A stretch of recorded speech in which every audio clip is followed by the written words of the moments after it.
Assalamualaikum warahmatullahi wabarakatuh. Selamat peting, selamat malam ya untuk semuanya ya. Teman-teman, para netizen sebangsa dan setanah air ya. Saya kali ini mau mengkritiki si Ade Armando ya. Ade Armando itu sudah lama kita nggak muncul ya di Cokro TV karena mungkin sibuk ya di kader PSD-nya. Nah, setelah simultan Ade Armando muncul kembali di Cokro TV ya secara simultan terkait polemik ataupun isu-isu penjagalan nasab ya. Jadi seiring munculnya ya mencuatnya isu-isu penjagalan nasab dari Kiai Haji Imaduddin si Imad cina si jalma Banten cina atau mah kuma terserah Abu Yakur Tubi bae ta aya wilayah otorita pon persaudaraan Islam tadi dinya di Abu Yakur Tubi. Di backlist sebenarnya aku Abu Yakur Tubi. Karena rek nyalon bupati itu menang dukungan. Nah, kita kembali ke Ade Armando ya. Karena kalau ngomong masalah politik itu wah korelasinya sangat luas dan komprehensif sekali ya. Maka dari itu saya kembali dulu ke Ade Armando sesuai dengan topik ya ataupun konten ini.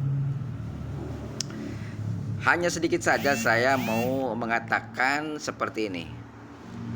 Ya, terkait Ade Armando mengatakan Habib Rizik, saya bilang Habib Rizik, kalau Ade Armando Rizik saja. Kalau saya Habib Rizik saja. Habib Rizik Sihab ya. Karena saya takdim ya. Karena saya yakin, hakul yakin itulah ulama yang lurus. Kenapa saya katakan itu? Karena dia adalah salah satu tokoh ulama dari kelompok Habaim yang sangat berani sekali ya menyuarakan kebenaran dalam bingkai amar ma'ruf nahi mungkar. Nah, kembali lagi ke Ade Armando. Ade Armando mengatakan Rizik itu menghina demokrasi katanya ya. Nah, karena katanya ya demokrasi ini ya demokrasi sekuler katanya kan ya, dia agak ragu ini ngucapin sekuler tapi keceplosan dia ya, ternyata demokrasi sekuler tapi kata-kata Ade Armando ini sedikit agak ragu gitu loh, dari intonasinya itu sedikit agak berhenti gitu, bilang demokrasi kemudian ada sekulernya gitu. Nah, artinya apa? Artinya Ade Armando ini keceplosan bahwa demokrasi di Indonesia ini adalah demokrasi sekuler yang berorientasi kepada sekulerisme, ya kan? Nah, disitulah letaknya Ade Armando, ya, disitulah letaknya. Ternyata Anda tidak paham politik secara luas dan komprehensif, ya. Di situ ternyata letaknya. Kenapa ya kalangan umat Islam yang kafah, totalitas, ya kan, yang paham politik secara komprehensif, selalu berseteru dengan itu, ya kan? Sangat bertentangan sekali ideologi sekuler dan konservatif. Itu masalahnya Armando ya, ternyata nggak paham politik secara komprehensif.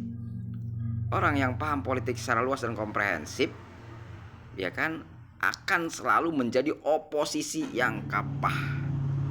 Karena di situ letaknya yang Anda katakan itu.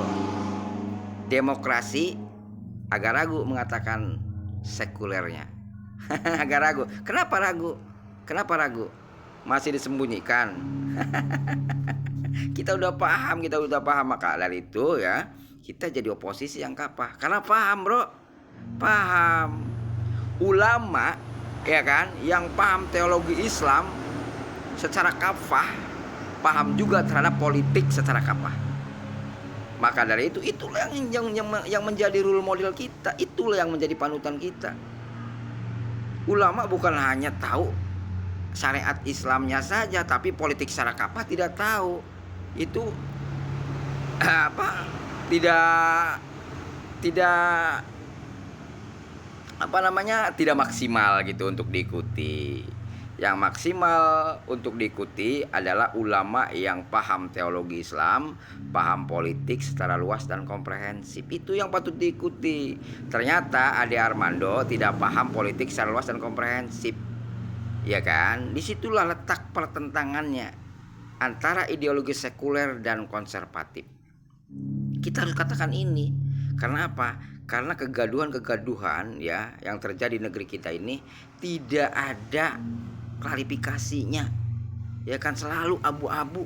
Padahal problematikanya apa yang dikatakan Ade Armando tadi, demokrasi sekuler.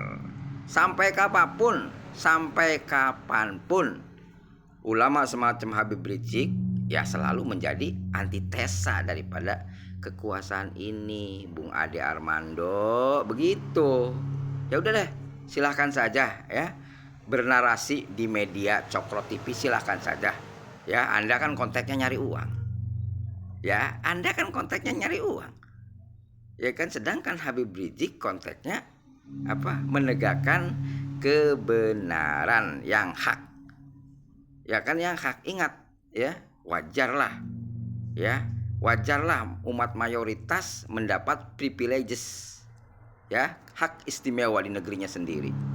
Karena hasil perjuangan founding father yang mayoritas umat Islam. Tapi kita tidak menafikan juga ya umat non muslim dan dalam perjuangan merebut NKRI ya dari tangan kolonialis penjajah Belanda. Ya, kita tidak nafikan. Maka dari itu ayo kita hidup bersama. Ya, saling berdampingan, toleransi sama umat beragama, lakum dinukum waliyadin. Jangan framing Islam radikal, intoleran ya. Islam itu adalah sangat toleran. Ya, jelas karena itu keterangan Al-Qur'an, lakum dinukum waliyadin, surat Al-Kafirun. Jelas kan? Jelas. Ya. Begitu, Dok, ya. Maaf, bukan menggarami lautan. Ya. Intinya harus paham deh. Ya, politik secara luas dan komprehensif, ya kan. Jangan saling menguasai. Kita sama-sama hidup di negeri yang